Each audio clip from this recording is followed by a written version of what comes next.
That's odd.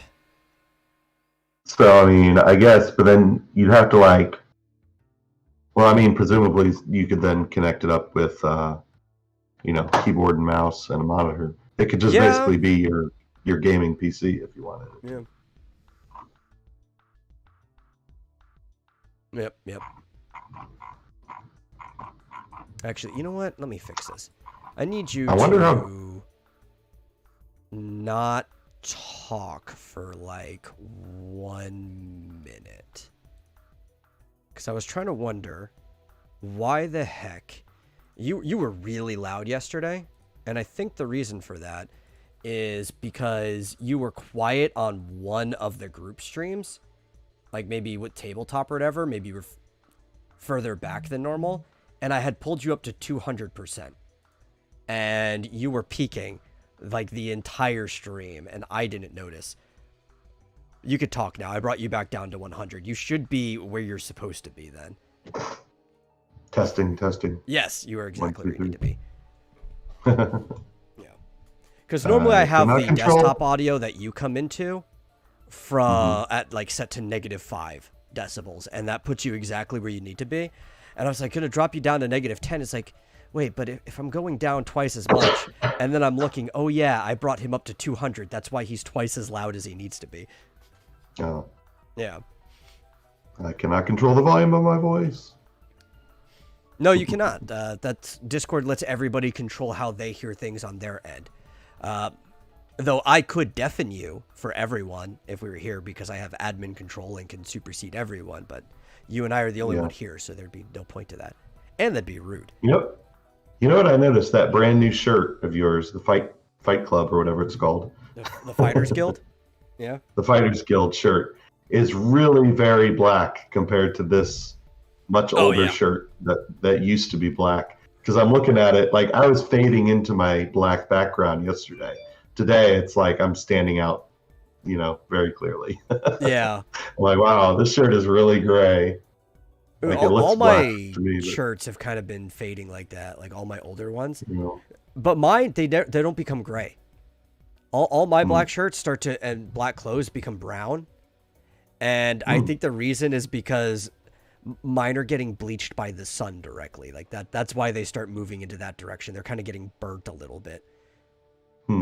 Interesting. I spend a lot of time walking around outside. So like I wear like scrubs exclusively, like black scrubs. They're almost like gi pants, but they have pockets.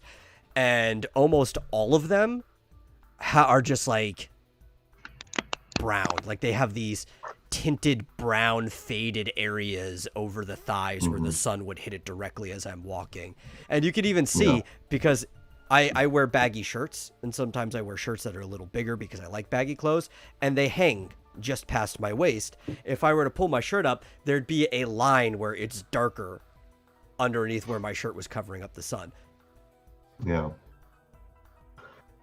Well, it's kind of surprising that my clothes don't get brown because at least I used to when I had my own place. I used to smoke indoors, but at the same time, I used to, do laundry very frequently. So sort of for that reason, because I didn't want my clothes or my laundry hamper to smell like smoke. Yeah, that's why my NES and my SNES have that like really, really awful like beige color to it, right? Because I've seen people who never smoked around their systems, and they they're a little faded, but they're still grays. But because my parents smoked all the time, it's got that really dirty color to it. Yeah. You could probably wipe that off, but it would take some elbow grease. Oh, yeah. It was the number of years, because they were still doing it. My dad still plays the NES from time to time, and he still smokes around it. Yeah. You know what I found interestingly, and I was told this by a friend who smokes, that, obviously like screens and stuff get it as well, and mirrors. Yeah. But the best cleaner for especially laptop screens is hand sanitizer. Like you put a bunch on like a cloth or something, and rub it on there and then wipe it off without any water or anything. Mm. And it's amazing. It's just like, it takes everything off and it doesn't hurt the screen at all. And it's just like shiny, like brand new. Yeah, I'm And it wondering stays why clean. it doesn't hurt the screen though, because I'm usually really adverse to putting anything alcohol based on a screen. I don't know. It's just glass. It Yeah. doesn't get pockmarked or anything from the alcohol. I guess if it's a I've glass used it- screen, but like my laptop screen isn't actually glass though. Oh, It's plastic. I guess it's plastic. Yeah. Yeah. Well, I've used it on this screen for Yeah. years, and it's never had any Maybe they're adverse just using better effects. plastic, like different type of like polymer than they used to, so alcohol isn't necessarily a problem for it. Because usually if you brought alcohol-based products to certain plastics, it would slowly start eating away at it over time. Yeah, because it's a solvent. Yeah. But I guess I'm guessing that also with hand sanitizer, it's just not a strong enough solvent. Like it dissolves dust and stuff like that. But Yeah. Well, I'm just not wondering plastic. because I know hand sanitizer is like 99% alcohol. Is it? Well, the old stuff is. I don't know if they've changed it over the years, but like some of the old stuff was like a heavy alcohol base. What did I do with? Yeah. My work sent me hand sanitizer when I got hired. They sent me like a packet with a shirt and pens and all that kind of stuff, and hand sanitizer, of course. Yeah. I don't know what I did with it. Yeah, let me look this up. I wanted to see what the ingredients are because hand sanitizers, because there's a bunch of different kinds. Not all hand sanitizers are the same, but they've become more standard over time. I remember when I was a kid, they used to be like really alcoholic. But that's because alcohol kills germs. So they're probably nowhere near as alcoholic as they used to be. Right. And they the alcohol helps it evaporate quickly too. Yeah. I don't know what I did. Oh, here it is. It was just behind something. I don't want to show the company name. Oh, they have entirely non-alcoholic based hand sanitizers now. Okay. That writing is unbelievably small. Hold on. Ethyl alcohol. It's either 54% or 84%. I can't read it. It's so freaking small. I'm so It blind. seems for like non-alcoholic based ones, it's primarily a chlorine substance that you use for it. Benzalkonium chloride. So, okay. Oh, yeah. That's fine. Yeah, these are like way different. Learn something new every day. This says... But there are still some on the market that are between 60 and 90% alcohol in volume. Yeah, this says 64% ethyl alcohol. But I'm just so I don't think it was a change in the hand sanitizer. It's probably a change in the type of plastic they're using for the screens. Yeah, probably. Yeah. Yeah, Flint, I need your magnifier. I'm going blind. Actually, the last time I went to the eye doctor, it's scary. He told me I needed to get reading glasses. I'm like, Oh yeah. It's like we need to change your prescriptions, man. Yeah, no, I don't need a new prescription. I just need reading glasses. So my eyesight's fine. I'm just old.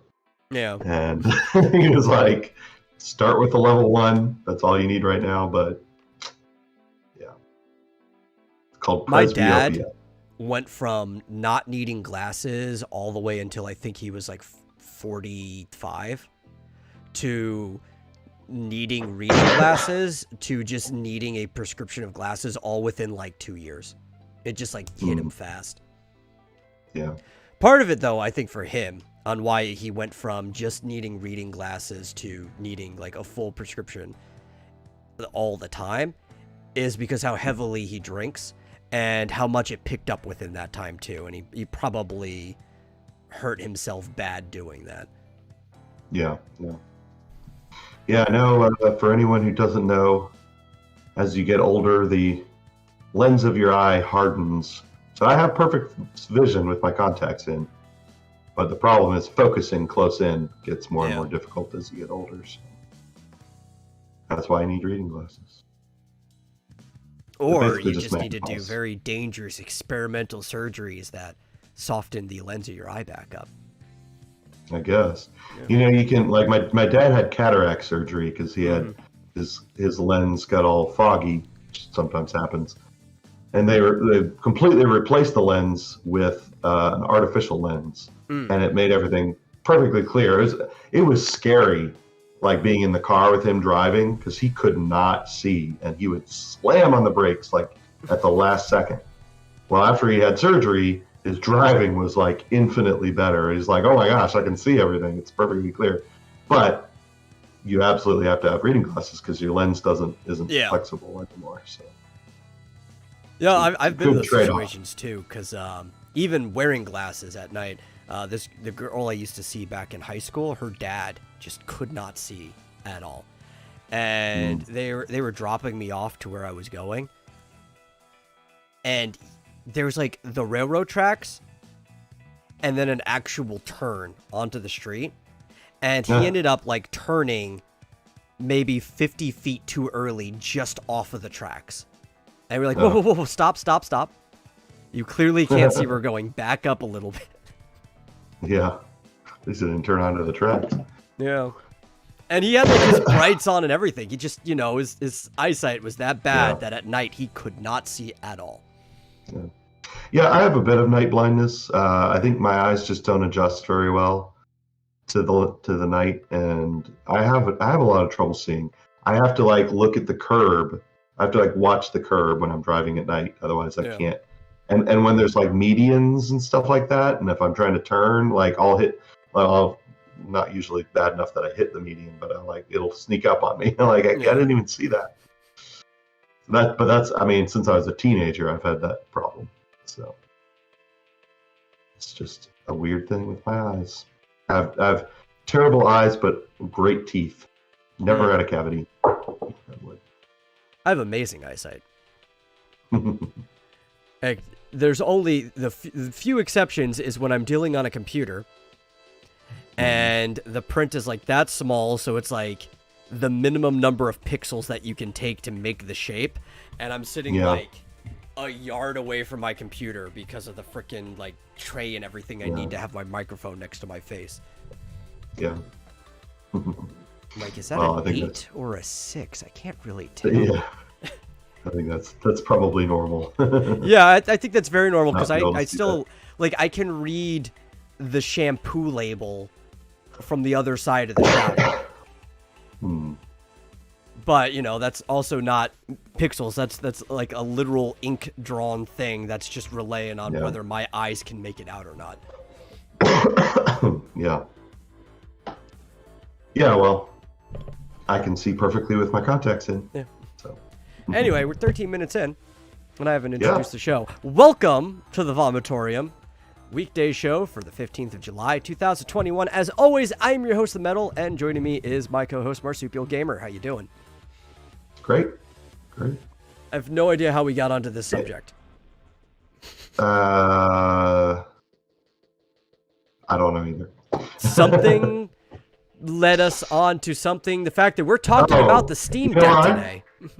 Well, I know why. Because I started talking about my shirt, and that led to smoking, and that led to gunk on your monitors, and that led to cleaning it, and that led to reading this, and then I couldn't read it. And there we go. But today we're talking about the Steam Deck. Valve, who's been hinting at this for a while, actually did announce with their patent that they were making it. We just haven't had any news for quite some time.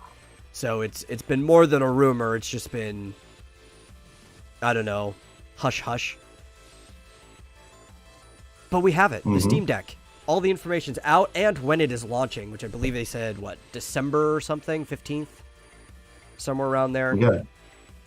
You want me to play a video about it while we're talking about it? I mean, you can, if you feel like it. I'm indifferent. I like doing that. Yeah. For our live viewers, and we'll be talking about it for the listeners. I like the design. I think it looks sleek. Yeah, there we go.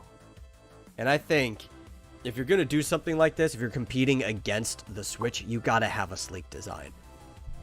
Yeah. No, I like it too. And people are like, Oh, so they just, one person in particular said, oh, so they invented a Switch, or they made a Switch. To be fair, Oh, we could say NVIDIA did this first with the NVIDIA Shield or whatever. It didn't look quite the same, but they were kind of the first ones to do this, so even Nintendo was kind of, Yeah. So this was one thing that I was confused about. What the hell is this thing? The trackpad. It's literally just a trackpad for your thumb. Okay, so that is the mouse, that'll make the mouse move around, I guess? Yeah, there's one on each side, so you could use it for different things if a mouse is needed. And just like with the Steam controller, it'll have haptic feedback. So like if you need to make a mouse click or something with it, you'll actually feel the click. It'll give you like a feedback for it. Yeah, that's cool. So this is what I was talking about earlier. There is a dock of some sort. But it's kind of just like a station, like a whole docking station. You have to like plug it in at the top. Yeah, it's sold separately. Obviously, there's a cord that goes into the top. And then I guess presumably either with Bluetooth or there's some USB out. You can plug it in to a monitor. Yeah. So this is kind of what they've been saying they want to do for a while, because the Steam box that they made wasn't actually this. The Steam box was just like a streaming station that would take stuff from your computer. Your computer would have all the memory, but you didn't actually have to be playing the game or whatever, and it would put it on your TV through this Steam box. But they said they were making a console for quite some time that was basically a lightweight computer, like the way a console is, where it's functionally just an OS, but it's a PC. And it seems like this is the final thing that they're doing. Yeah, yeah. And I'm glad... This is a video from Game Informer, so that's why that was the guys there. I'm glad that they are doing it with the dock the way they are, at least having it there. Because that does mean you will be able to use mouse and keyboard through the dock for games that are better played with mouse and keyboard. But you could still use a controller for games that are better played with a controller. It seems like you would have to, yeah. Oops. Trying to get the... Because, I mean, that's the other thing I was wondering initially, was like, okay, so this is only going to work with games that basically work with a controller. What about mouse and keyboard games? Well, then you'd use the dock and you'd plug it into a monitor or whatever. So. Yeah. And I mean, almost every mouse and keyboard game has controller options now too, because they understand the audience. But I personally prefer mouse and keyboard for a lot of games, like first-person shooters. Oh, yeah. Most first-person shooters, perfectly playable with controller. Most people use them like that because of consoles. I've always preferred playing first-person shooters mouse and keyboard from the very beginning. Well, I mean, and what about things like Stardew Valley, Oxygen Not Included? You have to use a keyboard mouse. You don't have to. I mean, you can play Stardew Valley on the Switch. Yeah, but I don't like it. And on console, I played it first on console. Perfectly fine. Too. I will admit, I do like playing it better on the computer because it's another game that I prefer mouse and keyboard. But you could play it perfectly fine with a controller. Yeah, I don't know if you could with Oxygen Not Included. I don't know. I haven't even seen a console version of that yet. So. But I played on the Switch. I played Stardew Valley and Don't Starve. But honestly, I just, I started playing them on Steam on the computer, and I can't go back because it's so much easier with mouse and keyboard. Yeah. Or another game specifically that would be nearly impossible to play with a controller. One of Valve's big things. What about Dota players, right? Like people training for tournaments and stuff while they're traveling, instead of lugging around a big computer everywhere. Now they just need to bring the mouse, keyboard, and their little station, and they can just plug it into whatever TV they're at, and they can still play Dota. Yeah, that'd be cool. Like, so all that you can fit in a backpack, right? Like, I could fit a keyboard, a mouse, and this little setup, the dock and the actual deck right in a backpack, no problem. I don't know if you put it in a dock. I don't know if you have to have a separate monitor or if you can use the screen still. I would guess Maybe. that you could still use the screw. It looked like the screen still had an image on it when they were doing it. Yeah. Yeah. So this is the back. It has 4 more buttons for your fingers, Yeah. presumably. R4, R5, L4, L5. Which I think And is it does cool. take, yeah, I mean, certainly more buttons, more options. If you don't have to use them, I mean, it depends on the game, I guess. Presumably it's programmable. But the micro SD, it says it'll take SDHX, whatever it's called, XC. Yeah. Anyway, yeah, micro SD, presumably up to a terabyte or 2, if you wanted to spend that much money. Which is honestly, that's going to be even more necessary than it is for the Switch, because on Nintendo. Here's the downside. People aren't looking at like the differences here. Nintendo, they insist that you compress everything as much as possible. Every game that I own on the Switch right now fits on one 256 SD card. Me too. They don't do that for PC games. Not anymore anyway. People are like, we don't have to waste time compressing our code. Screw you. Here's a game that costs 100 gigs of your memory. Have fun. Yeah. Exactly. So these are the you were saying you were pleasantly surprised at the price. Yeah, for the cheapest model, I was very surprised. Yeah, 64 gigs, $399. Like, I'll pay a little extra for the dock. I don't care. That's fine, but like that's a good price. And I like that they have different models too. Unlike the Switch, it comes with a carrying case. Yep. That's nice. I wish the Switch did. I guess I should get one. But you can get 256 and 512 gigs. But like we said, you can put in an SD card. So, I mean, presumably, like you'll notice, especially with PC games, like you said, with huge PC games, like you'll notice the difference if you install it directly to an SSD, like the bigger ones come with. Yeah. It'll be much faster than trying to load it from an SD card. But yeah, like the cheapest model, even it'll be faster than loading it off of the main storage from the cheaper model because of the eMMC, a very slow form of flash memory. Like we're gonna see a slightly longer load times and install times on that. I think an SD card plugged in will be faster than the base memory of that version of the system. Maybe. So yeah, let's see if there's any other video. Yeah. Some of the things that come with it, though, it's like most of the price I get is justified by just the faster and better storage, right? But some of the stuff, it's like, why that can't be a selling point. An exclusive community bundle profile bundle and shit like that, like it's kind of stupid. Yeah, that's just like custom icons and stuff for your profile page, right? Yeah, which I already got plenty. Custom backgrounds. I know. And then they're showing the Switch on this video for some reason. Probably for comparison, yeah. Yeah. Like if we were actually listening to the video, it would probably make a lot more sense. Yeah. Okay. Wait. Here's more about the specs. All right. So yeah, display 1280 up in front of me too. 1280 by 800. So it's just a little over 720 resolution. Yeah. It's a little on par with the Switch in that regard.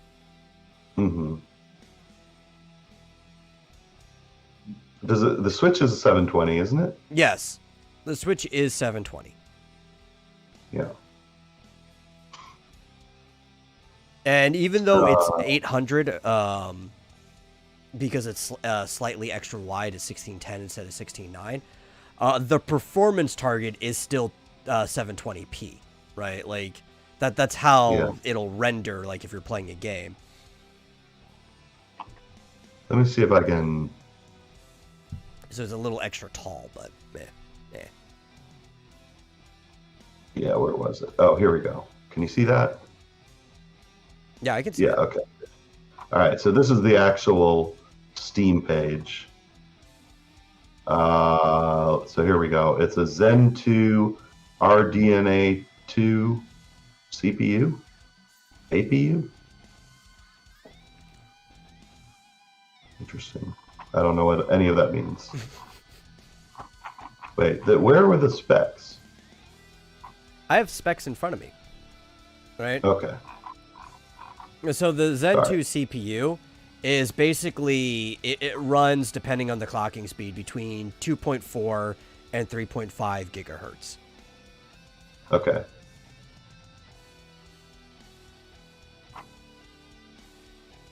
To compare, that is within the range of the PS5, which only goes up to 3.5 gigahertz. Xbox Series a little, PS5. yeah. The Xbox runs about 3.6 to 3.8. It's slightly more powerful when it comes to that, but the PS5 doesn't run between like 2.4 and 3.5 gigahertz. It's a pretty solid 3.5 all the time. So it's not that big of a variable. You expect a bigger variable when you're dealing with mobile chipsets and stuff like that. Right. So there it is. There's the CPU and the GPU and 16 gigs of RAM.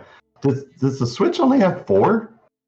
I actually don't know. Let me look up the Switch specs. I thought I saw somebody saying it had 4 times the RAM as the Switch. I wouldn't be surprised if the Switch had very little RAM, but it's also not multitasking a lot, so it kind of just needs to run the game. Let me look. Technical specs, Nintendo Switch. While that loads. Well, you can stop sharing my screen if you want, or minimize it. Yeah. This might take a while because it's Nintendo's website that I'm loading up in. You know Nintendo's website. Yeah, yeah. Okay. So yeah, I don't know. This even breaks it out by gigaflops and teraflops. CPU. It's got storage. Where's your RAM? Well, I know this. Nintendo doesn't list how much RAM the Switch has on their website. They don't have memory, just storage. Oh, okay. Because, of course, it's Nintendo. Let me go find it somewhere else. Yeah. Well, I can tell you that the chip on the Switch is a Tegra 1 X, or X1. Okay. And the RAM, the memory, is 4 gigs of LPDDR4. Let's see, at only 1600 megahertz, and it has a bandwidth of 25.6 gigabytes, which is not that good. Yeah. Well, it'll be a almost 5-year-old system by the time this comes out. Interestingly. But yeah, and that's looking because at, that is the RAM built in. The Tegra chipset has its own RAM that they just used as a package. Yeah, yeah. And that runs at 921 megahertz. Yeah. It looks like, and about half the gigaflops. So yeah, it looks pretty cool. Yep. It's doing pretty good. I like it. Just from what I'm seeing. It is a shame because, could rant once again about why they didn't come out with a Switch Pro, but they could have totally upgraded it to near PS5. This is why I'm interested in this, right? Nintendo doesn't need a Switch Pro.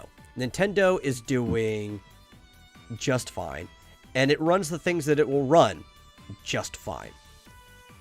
Valve, on the other hand, needs something this powerful because their audience is the PC audience, or people who want to get into PC gaming for the reasons of PC gaming, right? So they need something that is powerful, or else why would you go here instead of a traditional console? Yeah. Or a traditional PC. Yeah. And a lot of people want this because they want the console experience. They want PC gaming, but they don't want to deal with all the setup of PC gaming, right? Yeah. And I know a lot of people who are constantly complaining about, oh, PC gaming's better, you say, blah, blah, blah. It's like, yeah, well, you're just an idiot. That's why you're not getting the most out of it. Go back to consoles if you're just going to complain about how much more work you have to put in to have a better experience. But this, obviously, you're going to have storage anyway, because with not only the size of the games, one of the cool things about PC gaming is mods. And the way the Steam Workshop works, and it looked like it had the full Steam like OS in there, like when you turn it into OS mode, right? You can access the Steam Workshop. You can install mods onto this thing that are in the Steam Workshop, which will already make this better than most consoles if you want that like variability and stuff. Because all the mods I have for Final Fantasy 15, most of them are just aesthetic. If I just want to change the way something looks at a time, I would be able to just load them up right in there. Yeah. Yeah, I mean, we were talking about games on, handheld versus PC. I find Skyrim to be great on the Switch, but you can't install mods. Yeah. And there are thousands of mods that people love to play Skyrim with, so... Yeah, and if anybody asks me, like, why would I get this over getting a console? My number one thing would be mods. Right? Because you can get mods for, say, Skyrim specifically on the other two consoles, but they're very limited. Xbox, it's a little easier. They're a little more open, but for PlayStation, you have to get it through the Bethesda store. And a lot of times they're charging you for mods that are otherwise free if you're playing it on the PC. So why would you even do that? Just get this instead. This is better. Yep. Well, it looks pretty cool to me. I'll definitely be considering it. Yeah. I wonder, will it be, like, I wonder how the performance will be compared to, like, my current PC. Yeah, that is a question. Because honestly, it looks pretty powerful for what it is. And it's streamlined though, right? So I think my laptop is a fairly new gaming laptop, right? So this is actually something to compare it directly to, because this is mobile gaming, having a laptop. I think even though my laptop in power is slightly more powerful than this thing, it will probably run the same games better because it doesn't have the same bulk it has to deal with, right? Because my computer has to run its operating system, and there's a whole bunch of different background things that it has to deal with, and sometimes something that I didn't know was running and just decided to start up on its own. You don't have to deal with stuff like that on this. This is going to be a very lightweight operating system. You're only running the game when you're running it, and like whatever network features it has. Yeah. Yeah, as Flit says, is a Bethesda game without mods even a game worth playing? Well, I mean, I question if it's a game worth playing even with mods, so probably not. Yeah, exactly. Although Fallout Shelter is pretty fun. Yeah. If you could call that a game. On this image I'm looking at, it even has some games preloaded into their library, just to show off what it'll look like. And they have, I see Doom Eternals there, I see Hades. I'm assuming if these are games that they're showing off for this sample display image, these are games that can run on it just fine. Doom Eternal is not the most demanding game, but if you can play it on this, then I think most things should run just fine. Yeah. It's not the most demanding unless her name is Dean Takahashi, in which case it's virtually impossible. Yeah, but I mean, I'm surprised he even knows how to turn on his system. Yeah. The same guy who got stuck on the tutorial for Microsoft Office. Exactly. Speaking of, oh wait, no, you didn't speak of it. Never mind.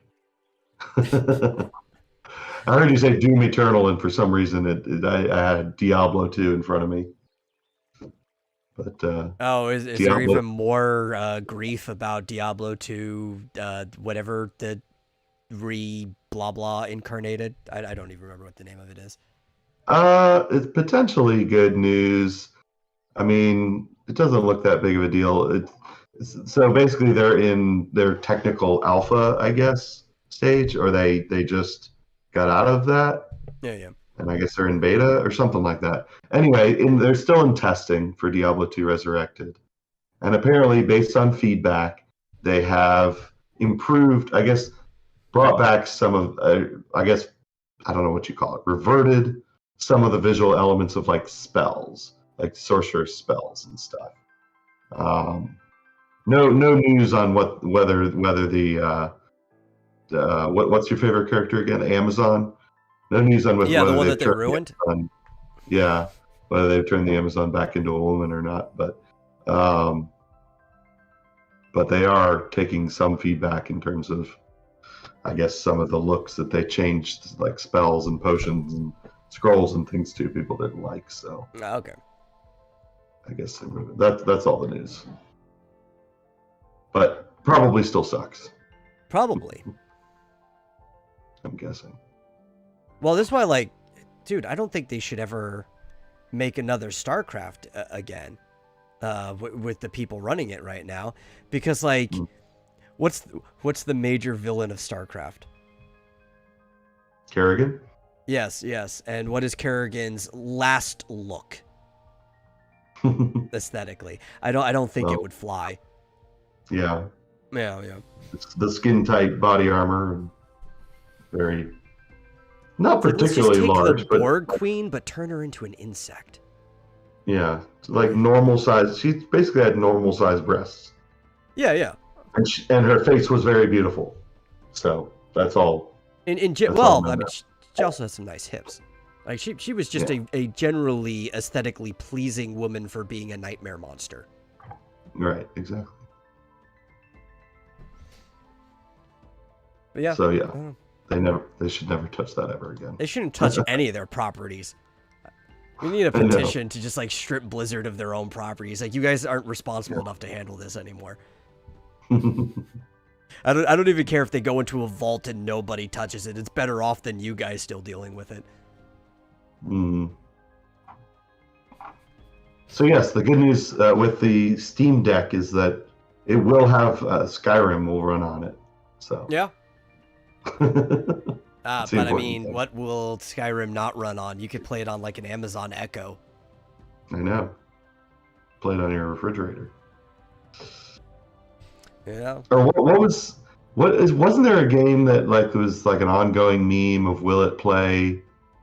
Doom. Was the original Doom. Somebody got it working on will it play on, or are you talking about the one will it run it? Will it run it? Yeah. That's Crysis. But will it run Crysis? Okay. You're right, okay.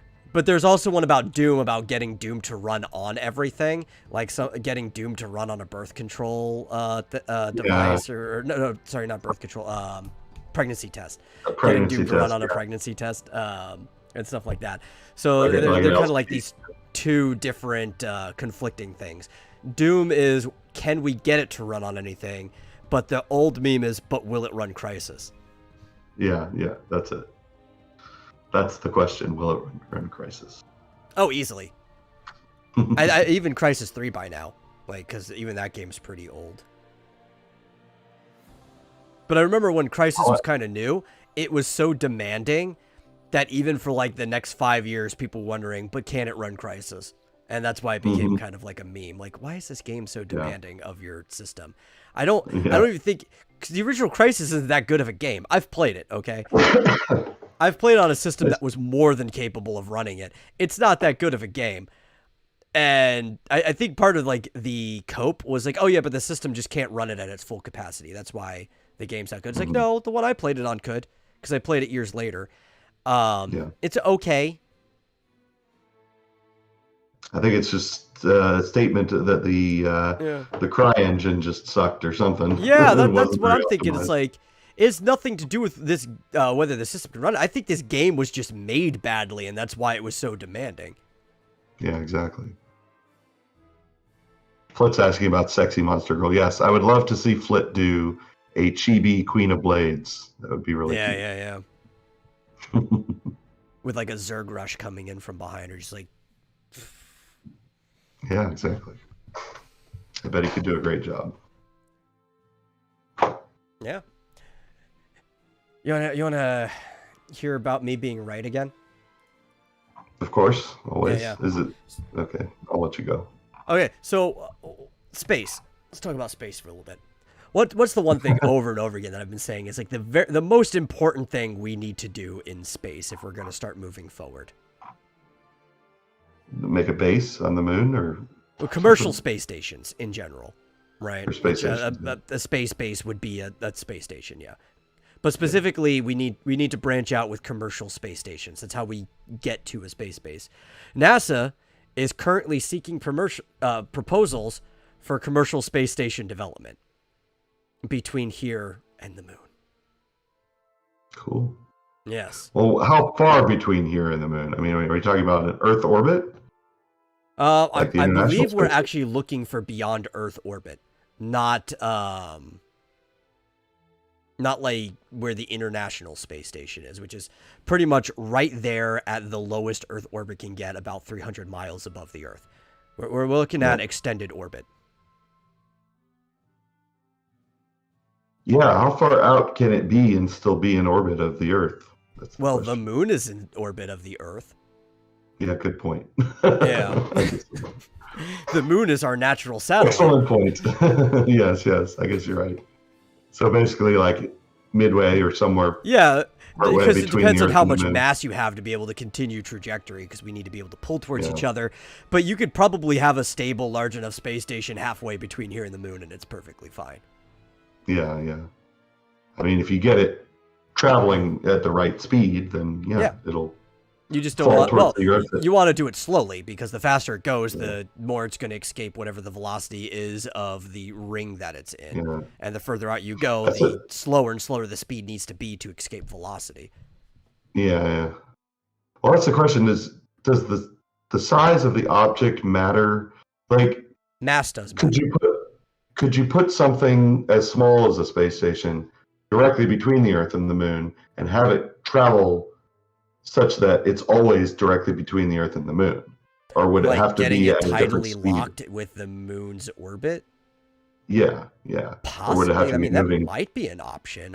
I would have to run the math on that, or maybe even just lead it to somebody who does the math on that more often, so I don't have to look up all the different fucking variables I need to account for. But like, I mean, it might be possible. I'm not going to rule it out. It's more of a rhetorical question. Yeah. Expecting an answer today, but there's a lot of math that goes into that. A lot of different differential equations and stuff, and you have to account for a lot of different things. I'm sure. But I guess I would like to say it's not rocket science, but this is one time where it actually is. Yeah, it literally is.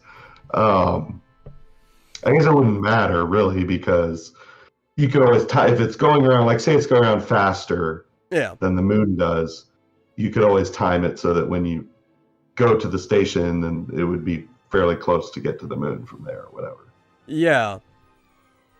But I don't know if they're going to go that deep in orbit too. They'll probably be somewhere closer to like anywhere between like a 1/16 and a quarter of the way, because the moon is still pretty damn far out. We're just looking for commercial space stations at the moment, which I think is step one to getting to where we need to go. Well, from what I've heard, you could take all the planets in the solar system and put them side by side, and they would fit between the Earth and the moon. Yes, that is how much distance. I have several times. That is the approximate distance of how much space is between us and the moon.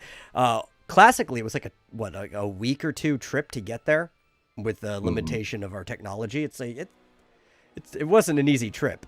We get there a little bit faster now. We've got more powerful rockets. They can go faster, but it's a long way away. I think if you could move at the speed that your car travels on the highway, and you were able to go straight up instead of being stuck to the ground, it would take you 2 weeks to drive to the moon. Just 2 weeks straight nonstop. Yeah. Interesting. I think most people don't understand how far away distances are in space because they're used to seeing like condensed diagrams of things. Yeah, right? Exactly. I wonder if this site is still up. There was a what they called it, a pixel perfect diagram of the solar system, where like the smallest object we were measuring, which I think was Mercury, was 1 pixel big. And it was labeled. You could see where it is, even though it's only 1 pixel. And everything else was proportionately as big. So the sun is huge, like stupidly huge. You start there and you start moving out, and you could be like scrolling forever until you hit the next object past Mercury. And it's like, it's a good way to get a feel for how far away shit is in space. Mm-hmm. Yeah.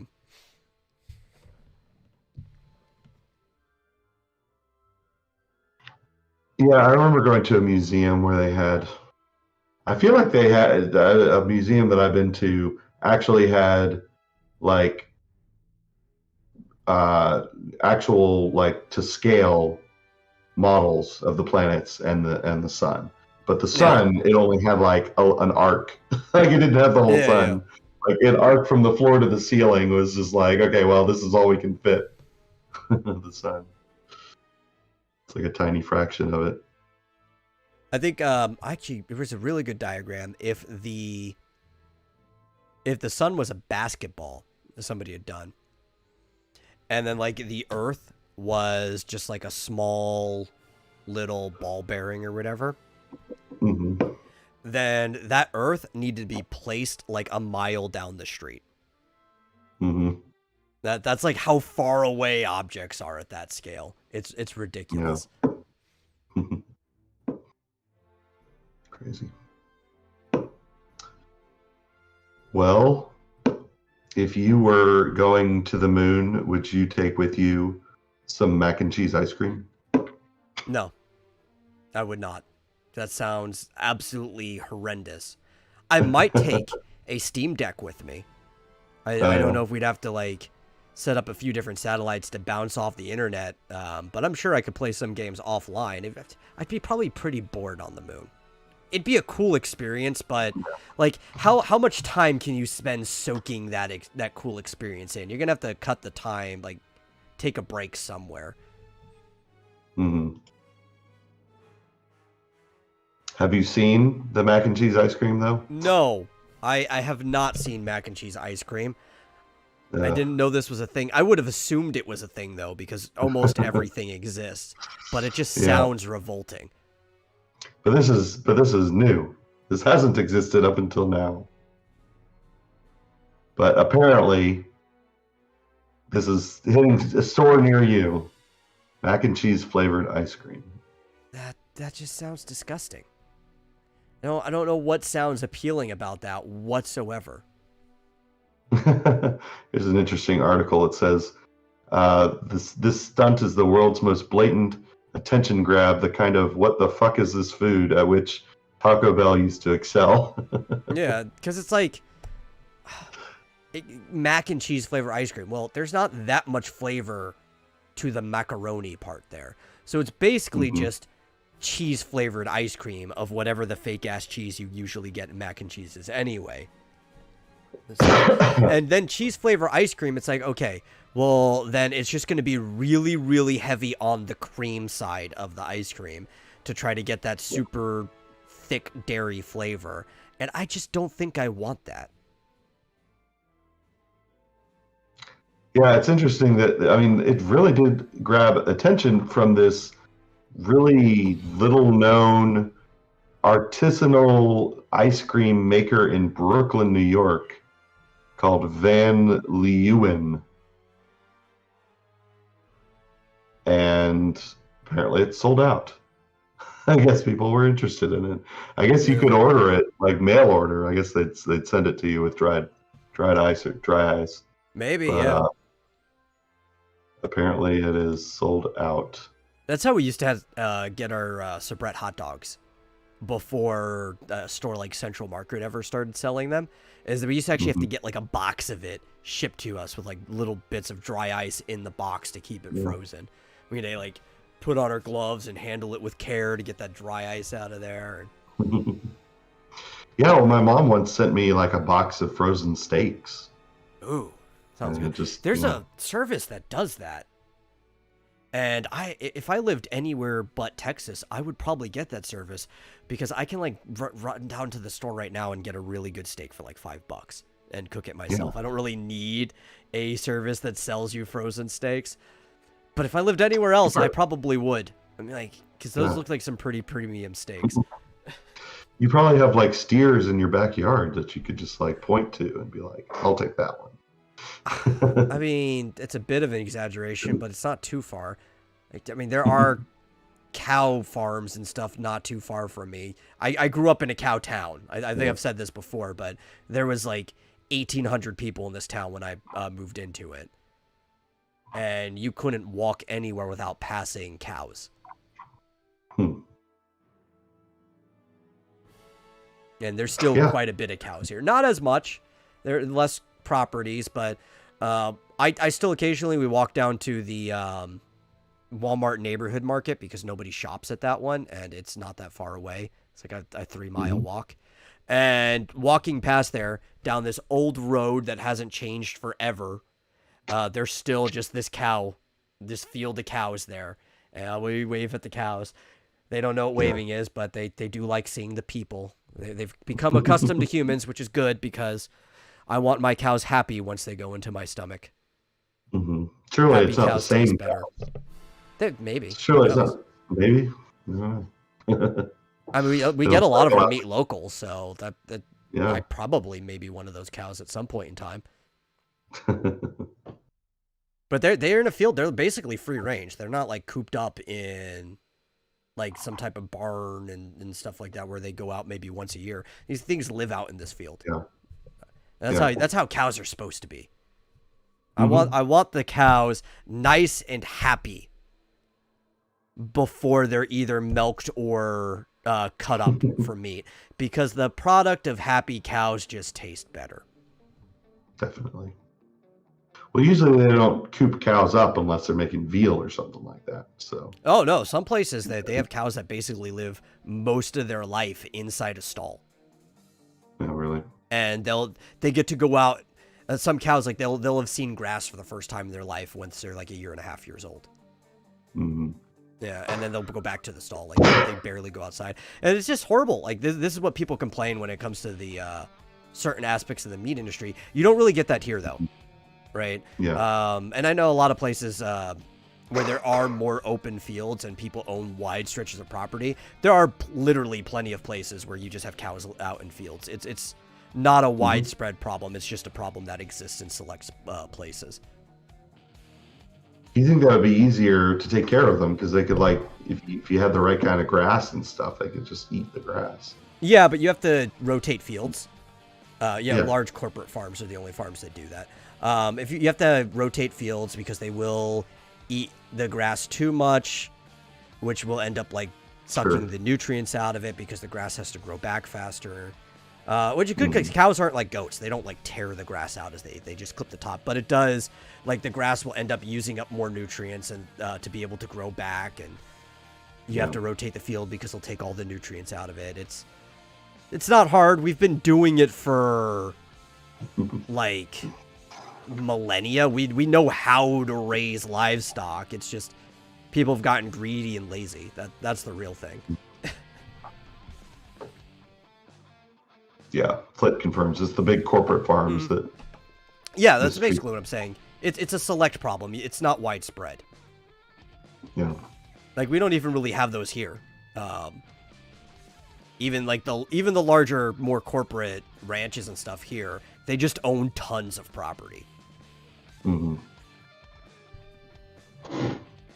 So before we end, you want to talk about the elephant in the room, the big thing that's coming out in, I think, about 2 hours. Are we getting elephant farms here in the United States? Because I want to try some elephant meat. Does seem practical, Yes. though. They have like a really long birthing cycle. Or should I say the loft wing in the room? You want to talk about that? Yeah. Yeah. Skyward Sword HD coming out. Yeah. Are going to be available to play tonight. You were talking about an issue with amiibos. Yeah, there's an issue. The amiibos, the Zelda and the what are they called? The Loftwing. Mm-hmm. Which are basically just rocks. I don't know why they decided to call them Loftwings. They're just rocks. Rock's feather is even a thing that exists in The Legend of Zelda. I don't know why they just didn't call them rocks. But the Loftwing, those two amiibos have unforeseen issues, and their shipments, the majority of them anyway, so there might be some out there. Be careful with the scalpers. They'll be shipping in August instead of now. Mm-hmm. Yeah. The few that are out there, I think they're gone already. I think scalpers are already getting them. You're gonna have to wait till August until you can get one of these amiibos. Mm-hmm. Yeah, I went on like the Best Buy website. It's sold out completely. But you can still get the Dark Samus Super Smash Brothers figure. Oh, nice. I actually don't have that one. I think I have a regular. Do I? No, I don't have regular Samus. I only have Zero Suit. Oh, okay. Who's a better character anyway, but... So I was, so I guess, that means you're not going to get access to the super special... fast travel. Fast travel in the game, if you wanted that. At least not for the first month, which is like, you'll probably beat in the game in the first month, right? But I guess not necessarily. I'll say fast travel has spoiled me. In general. Oh, yeah? Yeah, because it's like, in older games, it doesn't bother me when you can't fast travel. Even though there are some old games that had fast travel early on, like The Secret of Mana had fast travel. But it doesn't bother me when you don't have fast travel in older games. But in modern games, it seems like it's become such just like a standard that it feels weird when you have this big, expansive world and you can't fast travel. And I do still want like the world to punish you in some way for fast traveling. Even if it's something as light as time still moves. Like, if you fast travel in The Legend of Zelda, hours will go through the day in Breath of the Wild. Or they do the same thing in... Yeah, if you actually really pay attention, the sun will be in a different part of the sky if you fast travel a large distance in Breath of the Wild. Oh, I never noticed that. Yeah, most people don't. I noticed it almost right away. They do the same thing in Final Fantasy 15, where you actually do have more of a clock, so it's more noticeable. If you drive a long distance for fast traveling, they still treat the amount of time it would have taken for you to drive there manually as passing. And I'm fine with that. They do that in Elder Scrolls. If you fast travel, they tell you how long it's going to take in the day. It's like, that's a good punishment. I'm fine. I don't want to skip the world as if nothing's happening, but I don't know. You kind of get conditioned to fast traveling existing in games. Yeah, especially like in Metroidvania games, I have to say I really don't want to go back to before fast travel, frankly. Like I have to say, Samus Returns, one of the awesome things about it is being able to transport all over the place instantly. But then again, with the Zelda thing, I don't think I personally would mind, honestly, because the original game didn't have fast travel. But that's just more my point of like, I'd rather just go back and play the original version of the game again. Or it didn't have this form of fast travel. There was a way of getting around. Yeah, I mean, we talked about this and that, I don't recall it really being an issue because it seemed like there were enough owl statues around the world that when you needed to, you could go back up to the sky and back. It's not like And Ocarina of Time where it's like, listen, you got like these 7 warp points, and anywhere you need to go in the world, you got to make sure it's close to one of these warp points, or you're gonna be running the long way. Yeah, exactly. And I'm not 100% sure, but we talked about the possibility they may have even added more owl statues. They might have, yeah. Go up and down. I think it was confirmed that in Majora's Mask 3D they added like 5 owl statues that weren't in the original game. And even that was better because you had to use those to save in the original, and then in 3D you could just save any time. Yeah. You know, one of the cool things, speaking of like old school games that had fast travel, the Ultima series, going back at least to Ultima 5, you could set your own basically warp points by when you found the moon gates, you could dig up, there was a stone underneath the moon gate. You could dig up the stone, put it anywhere you want, and then you could travel there again in the future. Yeah. That was kind of a cool feature. And they carried that through Ultima 5, 6, and 7, I think. Yeah, a lot of games have been doing forms of fast travel for a really long time, but it was never a standard. Like, now it's everywhere. Any game where you have to travel a far enough distance, there's some form of fast travel in it. And they understand it's like because the audiences are expecting it now. And I don't know if that falls into the whole infantilization category, because most games still give you some type of consequence, so I don't think they're babying you for it. They're just trying to meet the demands of what they think the audience is actually asking for. And it's something I do see people actively asking for, so you do need to adhere to your customers to some degree. Yeah, I think it's good because it kind of eliminates a lot of busy work of just walking from one place to the Yeah, because a lot of games, time has been expanded for dumb reasons. Like, they do a lot of things just to make a game longer than it is.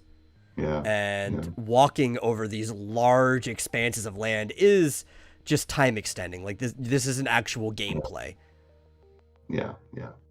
So I think it's a good thing. But honestly, I'm not going to get... unlock them, right? You don't just get to go to a fast travel for free. You have to go and find the place. You have to, like, find the tower or the shrine or find the parking spot or whatever. Yeah. Well, I'm going to play. I have it downloaded to my Switch. I do not have the Loftwing amiibo, so I don't think I'm going to have a problem with it. I can't wait to play it. So hopefully we'll be available at midnight Eastern. So I'm gonna keep checking it. Yeah. So we'll see. But with that, we're at the end of the show. Yeah. Thank you all for coming and watching the show. If you enjoy it, please share it with somebody else who might like it. And if you really enjoy the show, consider giving a donation to streamlabs.com/Vomitorium Live. It's what helps me keep the show running. And we'll see you guys in the next episode. Bye-bye.